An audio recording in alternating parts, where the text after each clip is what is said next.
Hello and welcome everybody to this third video in our series on working effectively with Conformiq Creator. My name is Stefan Schultz. I'm the CTO and product owner of Conformiq Creator. Please note, as the other videos, that this video is not intended to teach you about how to configure test generation for a specific application or in a specific context, but it's just intended to show you little tips and tricks that make you work more effectively with the tool. So in order to understand this video, you must have a basic understanding on how to work with Conformiq Creator.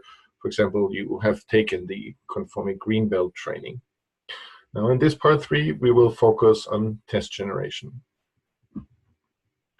Now, before we get started, we need to talk about hardware. So as we all know, test generation can be a computationally complex problem to solve. So especially once you get into bigger models. So in order to work effectively, we highly recommend that you use a machine that has at least 8 GB of main memory to generate tests from. If you work with more complex models, then you should use at least 16 GB or more. As a rule of thumb, the number of processors on your machine, each of them needs about 4 GB of RAM for a good test generation experience. So if you have 4 cores, then you have 16 GB of RAM. Finally, there's also the option for you to actually connect your laptop or your machine to a bigger, more powerful machine, or even a set of machines, a so-called computational cluster, for test generation of very large models. Right? If you have any questions on that, please contact us on Conformiq support. Okay, what we want to cover in this video is to introduce you a little bit to the test design perspective and test review perspective, and also how the targets and generated tests are stored. Finally, we will also talk about how to work effectively with the test targets view, more or less about the implications that different settings can have, and make you aware of all the features, how to work with test targets. And finally, we're going to spend the last section on the project-specific test generation options. So let's get started. Here's our standard simple web application example. Usually we have been talking about the modeling view, where we can create all kinds of models, but now we have also here a different view, which is the Conformiq test design view, where you can see here we have the test target view with all of the targets that we want to have and the coverage in the test cases. Here we have the progress panel, where you control the test generation and export test cases, and the problems view sometimes will show you, if you have some kind of test generation related warnings there. So the test targets that you usually have, here's a neat button, the expand all button, where you can actually very easily get a good overview as to where is something specific covered in a test. These are the test case numbers. Please note that this innocent looking DC or design configuration node is actually the place where these test target settings, as well as the generated tests, are stored. And now when it comes to the review of tests, then we suggest you use the test review perspective. Here you can see by clicking through the test cases which paths they are taking. So if you go to the overview, then you see it like this. So the flows are visible here in the model browser, and then you have the test case steps view, where you can actually see for each test that you have selected what steps are they taking. And again, you have this expand all button, which actually shows you for every step as to what is the data that has been generated for the specific case. And as you see, when you click on the step, the other views update, and this is all interlinked with each other, which makes it possible to understand what happened exactly in test 2 in step 6. Where am I in the diagram? What's the data that has been generated, right? And that you can use to review your test. Okay, working with the test targets view. So the test targets view is something that you have probably so far ignored quite a bit and just looked at this in its collapsed format and just bought everything Conformiq told you is important to cover. But actually, you should know better.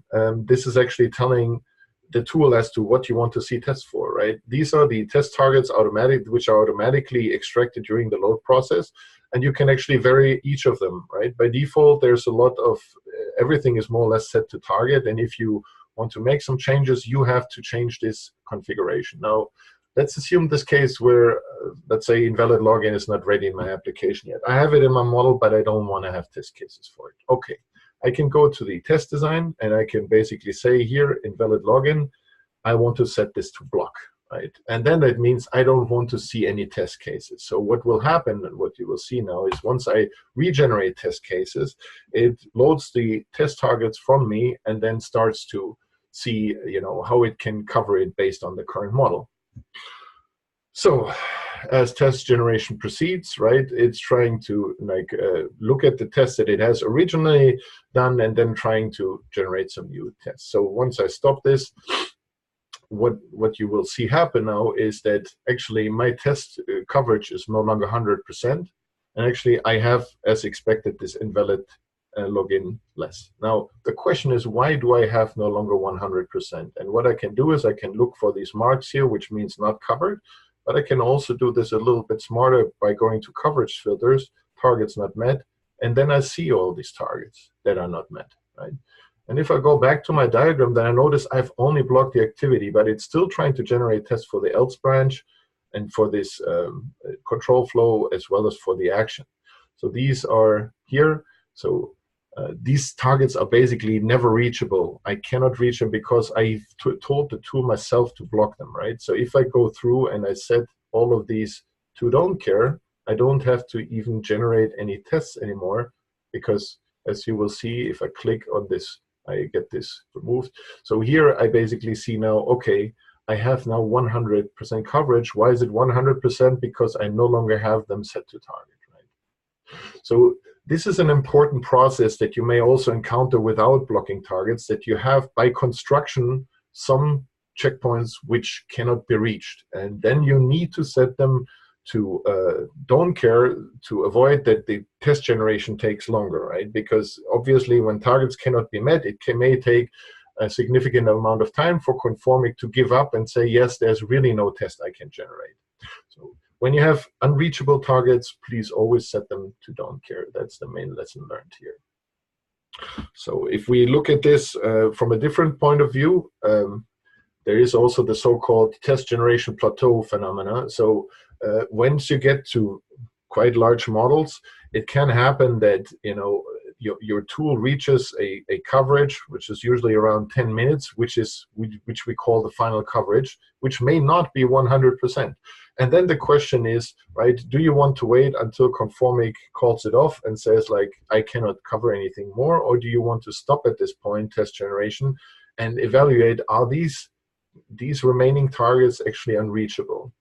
And this is something that we suggest that we do when you have the tests, when you generate tests, to actually make sure that the unreached targets, the uncovered targets are actually reachable. If they're reachable, fine, you can leave them as target. If they're unreachable, you should consider, marking them as don't care. So then your test generation will finish in 10 minutes, right? That's the point. Because in these minutes afterwards, nothing will happen. Okay, and maybe one thing to mention here is also, in case you forget, for example, you have blocked targets, there's also, for example, here, the ability, for example, to only show the blocked targets, right? So that way you can easily understand, okay, now it's ready, now I can set it back to target. And now we have the gold filters back. So you have the gold filters, the coverage filters, and that's it. And to undo the filters, you can click on the toolbar up here. Okay, finally, that takes us to test generation options. Oops, sorry. So talking about test generation options, so these options are now related purely to configuring the test generation, but then in Conformiq options, so when you double click here, you actually get also further test generation options. So here we see by default, every project you create has 10-minute timeout. As we have just discussed with the test, with this plateau point, all the models we know of today reach this point after 10 minutes. This is why after 10 minutes we actually stop the test generation. If you want to actually make that run longer, you have to set it to 0. But we advise that you specify a timeout. It's not worthwhile to usually wait beyond 10 minutes. And then also we have here some you know, settings where we can have different settings, how to select the test cases from the generated tests, or how to do naming, right? So automatic test case naming is default, and if you uncheck that, then you can have some kind of a fixed naming. But please also know that you can use name tags which override all of these settings here. So these are the basic options that we encourage everybody to work with. Now there is, when you expand this option, also the advanced options, which, for example, enable you to use enable finalized runs, for example, or data distribution. These are so-called advanced test generation options, and they're under the advanced menu for good reason. So we should really know what we're doing when we're using them. And this is why, for example, you see that once you activate them, you generally get warnings, and with the quick fix to set off this option off. So when you do test generation, we advise to start your modeling and test generation for seeing that you can cover everything first without using finalized runs, and then you go to finalized runs later. So finally, and very shortly, there is even a more advanced feature for those of you who have been using Conformiq for some time. So actually, you can create even further test design configurations. So let's call this, for example, regression. So where, let's say, and you can even rename these also, that this is, let's say, my smoke test. Right? So what you will see then happening is that you have actually here, when you click on them, you see that these are different test targets now. And if you click on the project, you actually see all of them, right? So you can have different settings in the different test design configurations. So in the smoke test, you can, for example, say, I'm not interested, I'm only interested in requirements and nothing else, right? As long as I have one test per requirement, I'm good. And in the other one, in the regression, or let's say, well, maybe let's call that rather full, you know, let's call that full coverage. So in the full coverage, I want to have a test for everything, right? And then you can basically, by clicking on these different, you know, design configuration, you can see how the test sets change, and you know, depending on what you have selected, and then you can attach scripters to each of these test design configurations and export the tests for those settings. And that may actually be quite useful for you in case you want to get from the same model slightly differently configured outputs, you know, in terms of test cases for different purposes. And with that, we're at the end of our video and wrap up. So we hope this has been interesting for you and you have learned a couple of things.